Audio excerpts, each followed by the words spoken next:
Bismillahirrahmanirrahim. Assalamualaikum warahmatullahi wabarakatuh. Rabbi shrah li sadri wa yassir li amri wahlul 'uqdatam min lisani yafqahu qawli. Alhamdulillahirabbil alamin. Assalatu wassalamu ala asyrafil anbiya'i wal mursalin sayyidina Muhammadin wa ala alihi wa sahbihi ajmain. Amma ba'd. Pertama-tama perkenalkan, nama saya Muhammad Khairuddin Ali Syaputra dengan NIM 220-133 dari kelas PAI 5E yang akan membahas tentang proposal penelitian tindakan kelas yang telah kami buat bersama-sama dari kelompok 9.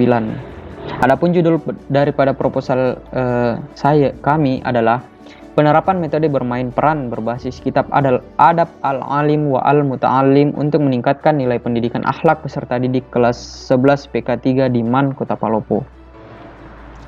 Adapun rumusan masalah pada proposal ini adalah bagaimana efektivitas penerapan metode bermain peran berbasis kitab adab al-alim wa al-muta'alim dalam meningkatkan nilai pendidikan akhlak peserta didik di kelas 11 PK3 di MAN Palopo. Yang kedua, bagaimana hasil penerapan metode bermain peran berbasis kitab adab al-alim wa al-muta'alim dalam meningkatkan nilai pendidikan akhlak peserta didik kelas 11 PK3 di MAN Kota Palopo. Nah, sumber rujukan kami itu adalah ada beberapa penelitian terdahulu, tapi pada kesempatan ini hanya satu saja yang dapat saya sampaikan, yaitu dari Nailul Fitra Afifah dan Sania Rofi'ah yang terbit tahun 2019 tentang akhlak peserta didik ditinjau dari kitab adab al-alim wa al-muta'alim. Adapun hasil penelitian akhlak yang harus dimiliki peserta didik adalah hati yang suci, meluruskan niat mencari ilmu, qanaah, bisa membagi waktu, mengurangi makan dan minum, mengurangi tidur, wira'i, dan menghindari pergaulan dengan lawan jenis. Adapun persamaan penelitian terdahulu dan penelitian terkini adalah sama-sama merujuk pada kitab adab al-alim wa al-muta'alim. Sedangkan perbedaannya dengan penelitian yang sekarang yaitu adalah penelitian terdahulu menggunakan penelitian kualitatif, sedangkan penelitian sekarang menggunakan penelitian tindakan kelas. Landasan teori kami adalah yang pertama, kajian kitab adab al-alim wa al-muta'alim. Kitab adab al-alim wa al-muta'alim merupakan kitab yang membahas konsep etika belajar mengajar dalam perspektif Kiai Haji Hashim Asy'ari yang merupakan tokoh pendiri Nahdlatul Ulama sekaligus pendiri Pondok Pesantren Tebu Ireng Jombang. Kiai Haji Hashim Asy'ari merupakan seorang tokoh yang terkenal. Banyak warisan-warisan beliau yang ditinggalkan, antara lain yaitu seperti yang terlihat dalam karya-karya yang menjelaskan tentang dunia pendidikan, sikap seorang peserta didik baik kepada pendidik maupun saat belajar, dan bagaimana seorang menjadi pendidik yang baik. Salah satu karya beliau yang populer hingga saat ini baik di kalangan pondok pesantren maupun pada madrasah yaitu kitab adab al-alim wa al-muta'alim yang dibuat untuk memasukkan nilai-nilai moral yang sangat penting sebagai sarana mencapai tujuan pendidikan, yaitu untuk mencetak generasi yang berakhlakul karimah. Adapun isi dari kitab adab al-alim terdiri dari 8 bab, yaitu yang pertama, keutamaan ilmu dan ulama serta keistimewaan mengajar dan belajar. Yang kedua adalah akhlak pribadi seorang peserta didik. Yang ketiga, akhlak peserta didik kepada guru. Yang keempat, akhlak peserta didik dalam belajar. Yang kelima, akhlak pribadi seorang guru. Yang keenam, akhlak guru dalam mengajar. Yang ketujuh, akhlak guru kepada peserta didiknya. Dan yang kedelapan adalah akhlak kepada buku sebagai sarana ilmu dan hal-hal yang berhubungan dengan kepemilikan, penyusunan, dan penulisan buku. Yang kedua adalah pendidikan akhlak bagi seorang peserta didik dalam kitab adab al-alim wa al-muta'alim. Akhlak pribadi seorang peserta didik dalam kitab adab al-alim wa al-muta'alim adalah seorang peserta didik dalam kitab adab al-muta'alim terdapat 10 jenis akhlak. Yang pertama yaitu membersihkan hati dari akhlak tercela. Seorang peserta didik hendaknya mensucikan hati dari segala kepalsuan, noda hati, iri, dengki, menjauhi segala akhlak tercela agar mudah dalam menerima ilmu, memahami dan menghafal peserta didik. Peserta didik hendaknya mensucikan hati dari segala kepalsuan, noda hati, dengki, iri hati, akidah yang buruk dan akhlak tercela agar mudah menerima ilmu, menghafal, menyingkap makna-maknanya yang terdalam dan memahami makna-maknanya yang samar. Yang ketiga adalah kajian tentang pendidikan akhlak. Bagian A, pengertian pendidikan akhlak. Istilah pendidikan berasal dari bahasa Yunani pedagogi yang mengandung makna seorang anak yang pergi dan pulang sekolah diantar seorang pelayan, sedangkan pelayan yang mengantar dan menjemput dinamakan pedagogos. Dalam bahasa Romawi, pendidikan diistilahkan dengan educate, yang berarti mengeluarkan sesuatu yang ada di dalam. Dalam bahasa Inggris diistilahkan dengan to educate, yang berarti memperbaiki moral dan melatih intelektual. Pengertian akhlak secara bahasa adalah kata akhlak berasal dari bahasa Arab, yaitu isim masdar, yaitu yuhliku, yang berarti al-sajiyah atau perangai, at-tabi'ah atau kelakuan, tabiat, watak dasar, al-adat atau kebiasaan, kelaziman, al-maru'ah atau peradaban yang baik, dan al-din agama. Sedangkan pengertian akhlak secara istilah dapat dilihat dari beberapa pakar Islam. Menurut Ibnu Maskawi, akhlak adalah keadaan jiwa seseorang yang mendorongnya untuk melakukan perbuatan-perbuatan tanpa melalui pemikiran dan pertimbangan. Selain pengertian akhlak, dijelaskan juga mengenai pengertian dari pendidikan akhlak. Menurut Al-Abrashi, pendidikan akhlak adalah jiwa dari pendidikan Islam. Usaha maksimal mencapai suatu akhlak yang sempurna adalah tujuan sebenarnya dari pendidikan Islam. Oleh karena itu, pendidikan akhlak menempati posisi yang sangat penting dalam pendidikan Islam, sehingga setiap aspek proses pendidikan Islam selalu dikaitkan dengan pembinaan akhlak yang mulia. Dari pengertian pendidikan, pengertian akhlak dan pengertian pendidikan akhlak menurut Al-Abrashi, peneliti menyimpulkan bahwa pendidikan akhlak merupakan suatu pendidikan yang di dalamnya mengatur tentang adab dan etika dalam kehidupan sehari-hari, adab dan etika kepada yang lebih tua, dan saling menyayangi antara yang lebih muda melalui kegiatan pembinaan dan pelatihan pada kegiatan pembelajaran. Tujuan pendidikan akhlak adalah untuk membangun pribadi berakhlak pada anak, di mana kesadaran itu muncul dari dalam diri sendiri. Nilai-nilai akhlak harus meresap pada diri anak. Jika pedoman akhlak sudah merasuk dalam jiwa seseorang dan menjadi sistem dalam seluruh perilaku hidupnya, maka saat itu orang tersebut bergelar sebagai orang yang berakhlak. Menurut Mahmud Yunus, tujuan pendidikan akhlak adalah membentuk putra-putri yang berakhlak mulia, berbudi luhur, bercita-cita tinggi, berkemauan keras, beradab, sopan santun, baik tingkah lakunya, manis tutur bahasanya, jujur dalam segala perbuatan, suci murni hatinya.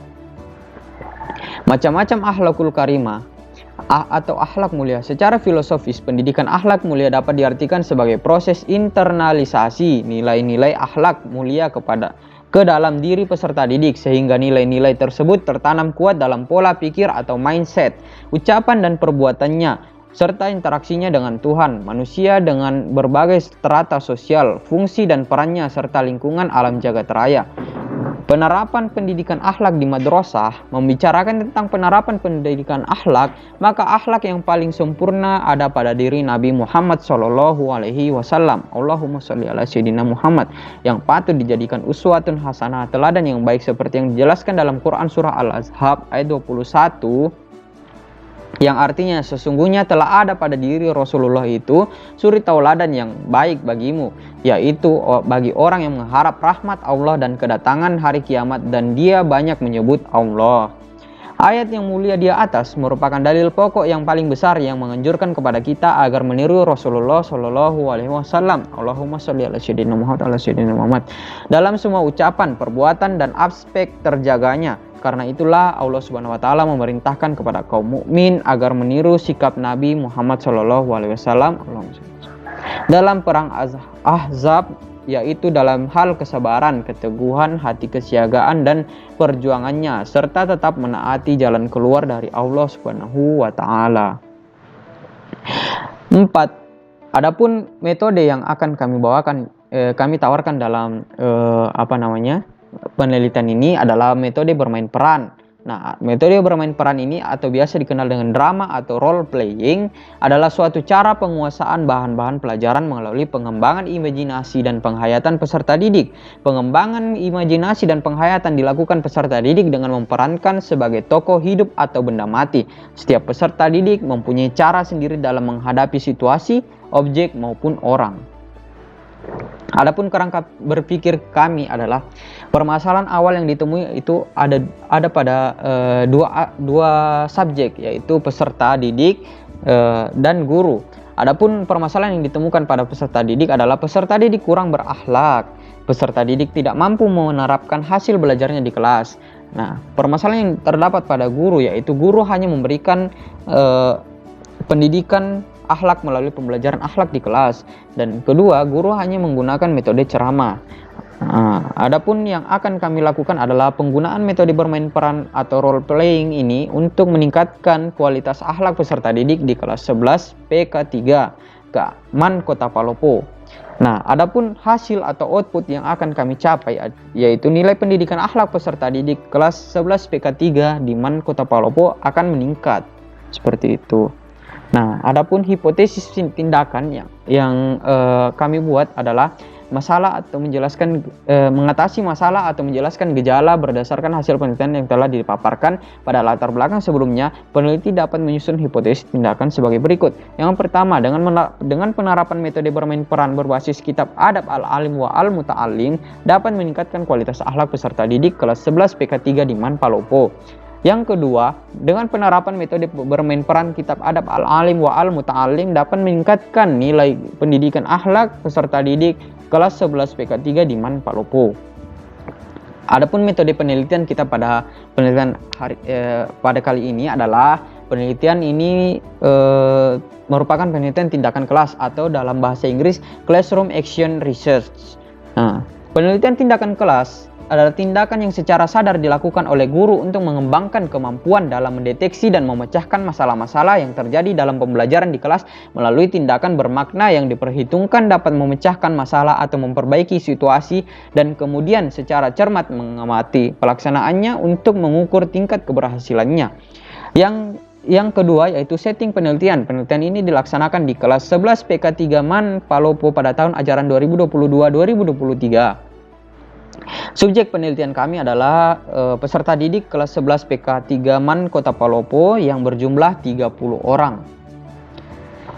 Adapun teknik pengumpulan data yang akan kami lakukan, yang telah kami lakukan juga adalah observasi, di mana observasi adalah teknik mengumpulkan data dengan cara mengamati setiap kejadian yang sedang berlangsung dan mencatatnya dengan alat-alat observasi tentang hal-hal yang akan diamati atau diteliti. Peneliti melaksanakan observasi melihat bagaimana cara guru dalam menyampaikan materi akhlak, sehingga memudahkan peneliti mengetahui secara langsung sikap peserta didik pada saat guru menerangkan materi pelajaran akhlak. Yang kedua, tes. Dalam penelitian ini, tes digunakan untuk mengetahui peningkatan hasil belajar peserta didik dalam mata pelajaran pendidikan akhlak, yang pada akhir setiap siklus soal tes dalam penelitian ini diambil dari buku yang relevan. Oleh karena itu, soal tersebut tidak memerlukan pengujian validitas dan reliabilitas soal. Yang ketiga adalah dokumentasi. Dokumentasi adalah laporan tertulis dari suatu peristiwa yang isi peristiwa tersebut diambil dari penjelasan dan pemikiran terhadap peristiwa tersebut dan ditulis dengan sengaja untuk meneruskan keterangan melalui peristiwa tersebut. Dalam melaksanakan dokumentasi, peneliti meneliti benda-benda tertulis seperti sejarah berdirinya Man Kota Palopo, serta struktur organisasi, kondisi fisik, buku-buku, majalah, dokumen, peraturan-peraturan, notulen, rapat, catatan harian, dan sebagainya. Yang kelima adalah teknik validitas data. Validitas data merupakan derajat ketepatan antara data yang terjadi pada objek penelitian dengan daya yang dapat dilaporkan oleh peneliti. Suatu data dikatakan valid apabila tidak ada perbedaan antar data yang dilaporkan peneliti dengan data yang sesungguhnya. Teknik validitas data dalam penelitian ini yaitu triangulasi data, yaitu pengecekan data dari berbagai sumber dengan berbagai cara dan berbagai waktu. Secara keseluruhan terdapat triangulasi sumber, triangulasi teknik pengumpulan data, dan triangulasi waktu. Yang keenam, prosedur penelitian. Tahapan penelitian merupakan jadwal kegiatan berupa langkah-langkah yang akan dilakukan oleh peneliti dari awal penelitian sampai akhir penelitian. Adapun tahap-tahap penelitian tindakan kelas yang harus dilampaui adalah dengan membentuk siklus demi siklus sampai tuntas penelitian, sehingga diperoleh data yang dapat disimpulkan sebagai jawaban dari permasalahan penelitian. Adapun penjelasan dari pelaksanaan penelitian tersebut adalah sebagai berikut. Yang pertama, observasi awal. Observasi awal yaitu identifikasi masalah. Penelitian berdiskusi dengan guru akhlak mengenai permasalahan yang muncul ketika kegiatan belajar mengajar di kelas 11 PK3 Palopo. PK3 Man Palopo, selama ini guru akhlak menggunakan metode seperti apa dan bagaimana kualitas akhlak pada saat pembelajaran berlangsung. Selanjutnya, memeriksa di lapangan. Observasi dilakukan oleh peneliti di lapangan pada saat kegiatan belajar mengajar berlangsung bertujuan untuk mengetahui permasalahan yang telah diidentifikasi sebelumnya dan mencatat kegiatan-kegiatan yang ada sebelumnya. Selanjutnya, peneliti melakukan pretest menggunakan metode tanya jawab. Pretest digunakan untuk mengetahui situasi pembelajaran. Nah, selanjutnya siklus 1, yaitu perencanaan tindakan. Peneliti merencanakan berdiskusi dengan guru akhlak setelah mengetahui betul-betul pokok permasalahannya, dengan harapan masalah tersebut dapat terselesaikan. Oleh karena itu, peneliti mempersiapkan perencanaan sebagai berikut.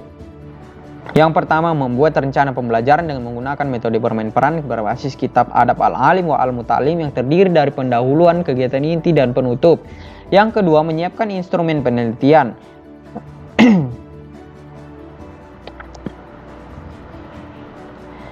Pelaksanaan tindakan. Pelaksanaan dilakukan di kelas PK3 Man Kota Palopo sesuai dengan rencana penelitian. Peneliti bertindak sebagai guru sekaligus orang yang meneliti, mencatat setiap perkembangan yang terjadi di kelas pada lembar observasi.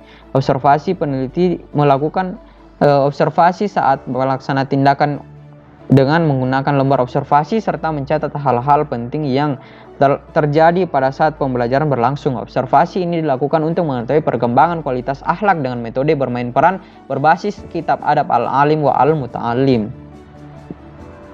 Selanjutnya ada refleksi. Refleksi dilakukan untuk mengetahui hasil sementara dari penerapan metode bermain peran berbasis kitab Adab Al-Alim wa Al-Muta'alim dalam meningkatkan kualitas akhlak peserta didik.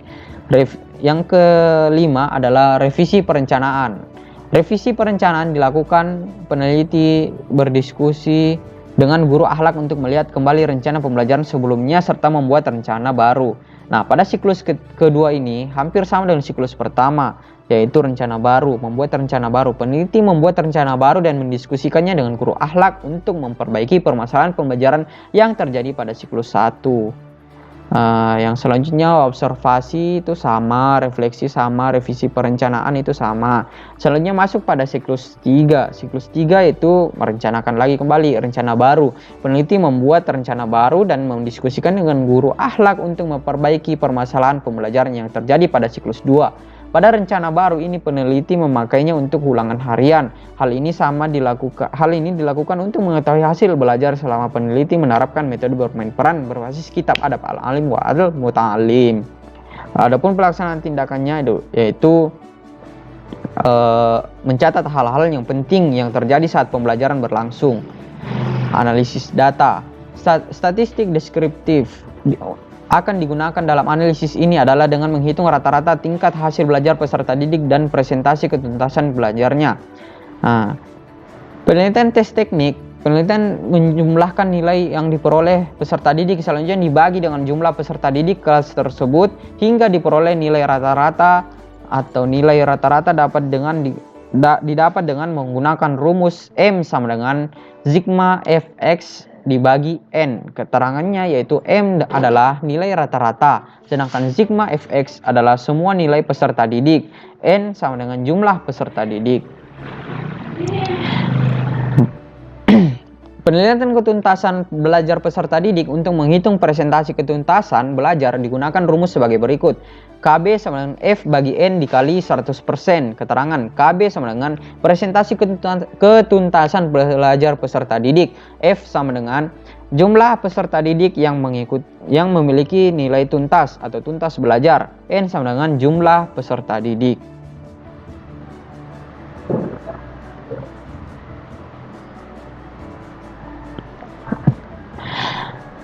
Baik, jika kamu ingin menguji karakter seseorang, hormati dia. Jika dia memiliki akhlak yang baik, maka dia akan lebih menghormatimu. Jika dia memiliki akhlak yang buruk, dia akan merasa dirinya yang paling baik. Sekian dan terima kasih. Wallahul muwaffiq ila aqwamit thoriq. Wassalamualaikum warahmatullahi wabarakatuh.